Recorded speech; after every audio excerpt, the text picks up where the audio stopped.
Halo semuanya, balik lagi di Mams Anime. Kali ini saya akan membuat alur cerita dari anime Leadel no Daichi Night di episode keempatnya ya. Langsung aja kita ke videonya. Judul dari episode kali ini yaitu Putra, Pertarungan, Perjalanan, dan Bandit. Scene dibuka dengan ibu kota yang sedang diguyur hujan. Pertemuan anak-anak Kena. Mereka berkumpul untuk membahas ibunya yang sedang mengurung diri di kamarnya. Mereka membahas bagaimana agar ibunya bisa kembali ceria. Kartas menanyakan ke mbaknya, yaitu Mai Mai, karena ibunya yang menggunakan penghalang isolasi, apa bisa Mai Mai untuk menembusnya. Mai Mai sebenarnya tidak bisa, tetapi ia beralasan dengan sangat baik, karena Kena itu adalah penyihir agung selama era tujuh bangsa, mana mungkin ia bisa menyamainya. Saat Kartas dan Mai Mai sedang memikirkan rencananya, Scargo yang dari tadi diam, ia langsung menyetus. Semua ini adalah salahnya, karena ia menghadap ibunya dengan pakaian yang jelek. Lantas ia berganti pakaian dan ingin menemui ibunya kembali. Meme yang mendengar itu makin kesal, karena kakak yang bodoh ini tidak sadar apa yang sedang terjadi. Ia langsung mengajar kakaknya. Kartas yang tahu akan ada perkelahian, dia secepatnya kabur dan membiarkan mereka berdua. Setelah itu, Kartas ingin menemui ibunya, walaupun tahu akan percuma, tapi ibunya selalu baik kepadanya karena mungkin ia adalah anak bungsunya. Tapi saat sedang perjalanan ke sana, ia melihat ibunya sudah kembali ceria dan sedang membeli makanan. Ia mendatangi ibunya dan menanyakan kabarnya. Kena berlaku seperti ibu dan menawarkan Kartas makanan. Akhirnya mereka duduk sembari Kartas menceritakan tentang kakak dan mbaknya. Kartas menjelaskan bahwa kami semua khawatir. Lalu Kena meminta maaf karena membuat mereka semua khawatir.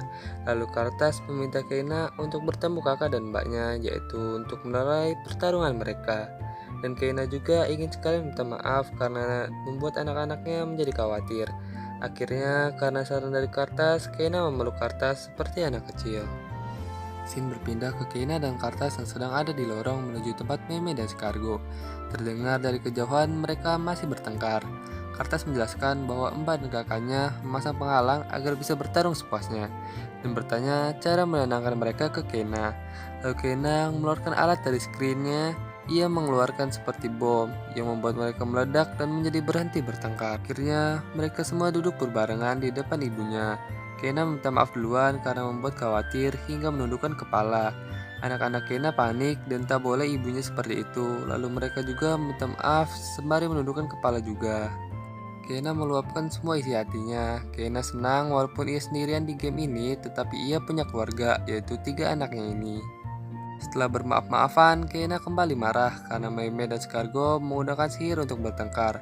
Kartas yang tahu ibunya akan marah, dia langsung pergi dan mengatakan bahwa ia ada kerjaan, dan Kena pun mengizinkannya untuk pergi. Maka ia lari secepatnya kabur.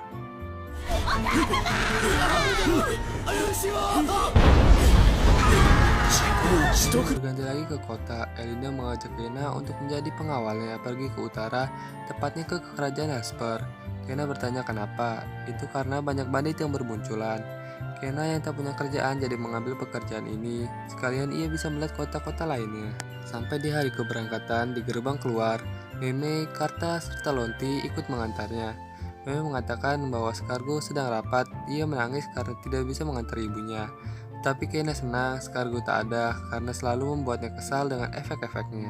Lalu Meme memberikan secarik surat untuk diantarkan kepada Kena ke Sakia di Hellsper pada orang yang bernama Kairik.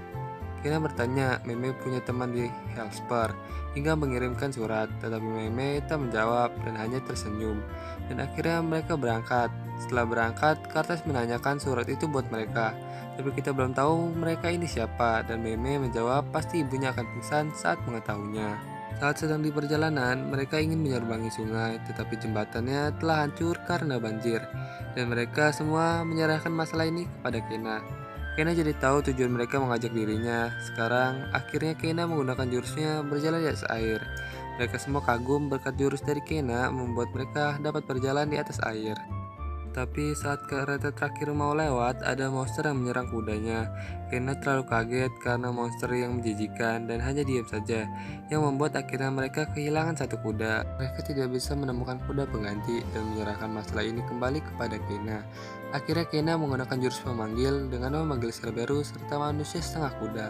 Elina serta pasukannya kaget melihat Kena memanggil monster. Mereka jadi ketakutan, tapi Kena menanyakan apa bisa mereka menjadi pengganti kuda. Tapi komandan dari pasukan tersebut mengatakan tidak mungkin karena membuat kuda lain menjadi takut. Karena begitu, ia memanggil satu lagi summon, yaitu bayi babi yang berukuran besar. Ia menamainya Pichan. Kena menanyakan apa makhluk yang imut ini bisa. Akhirnya mereka melanjutkan perjalanan dengan bayi babi ini yang menarik kereta tersebut. Manusia setengah kuda dan Cerberus jadi ikut mengawal Kena dengan Elina. Saat perjalanan, salah satu pengawal menanyakan, ini bayi babi apa? Dan Kena menjawab, yaitu bayi babi Crimson Peak. Mereka semua kaget. Kena menjelaskan saat mereka berukuran besar, mencapai 25 meter. Santai, tiba-tiba Kena mendengar suara yang menyuruhnya berhati-hati. Lalu ia mengambil komandan pengawal dan mengatakan bahwa akan ada yang datang. Komandan pengawal pun sudah menyadarinya dan tiba-tiba ada bandit yang datang membegal mereka. Lalu Kena menyerahkan yang di depan kepada komandan dan berlari ke belakang tempat Cerberus dan manusia setengah kuda menyuruh mereka untuk menghabisi yang masih bersembunyi. Dengan cepat, para monster Kena menghabisi mereka semua. Di saat pertarungan tersebut saling bunuh, Kena menyadari bahwa dunia sekarang jika mati benar-benar mati, tidak bisa di-revive seperti di dalam gamenya. Ia membuatkan tekad bahwa beginilah dunia sekarang dan menghadapi pemimpin dari bandit tersebut. Pemimpin bandit tersebut menyerang Kena menggunakan magic api yang besar karena menganggap Kena sebagai wanita yang lemah. Tapi magic itu tidak berpengaruh sama sekali ke Kena. Lalu ia mengeluarkan panah dan menembakkan anak panah yang sangat kuat yang membuat bandit tersebut membeku dan hancur.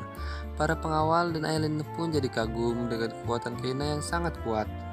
Tiba, mereka memutuskan untuk berkemah. Saat berkumpul di depan api unggun, mereka semua sangat senang dan berterima kasih karena Kena semua jadi lebih mudah dan tak perlu takut apa-apa lagi. Lalu Arbiter, pemimpin komandan pengawal tersebut, melihatkan padanya tongkat dari magic yang digunakan pemimpin bandit tersebut. Kena melihatnya bahwa mengatakan ini hanya tongkat untuk sekali pakai dan tersisa 7 kali lagi. Yang mengatakan ke Elina bahwa ini bisa dijual dengan harga mahal. Tapi Elina kaget, barang berbahaya itu tak boleh ada karena jika jatuh ke tangan yang salah akan seperti tadi. Dan daripada dijual, mending disimpan oleh Arbiter. Arbiter kaget bahwa mereka yang harus menyimpannya. Lalu Elina mengatakan jika kurang aku bisa membuat yang baru dengan 30 kali pakai. Elina dan mereka semua berteriak untuk jangan membuat alat seberbahaya itu. Episode pun berakhir. Terima kasih buat yang sudah menonton. Sampai ketemu di video selanjutnya. Bye bye.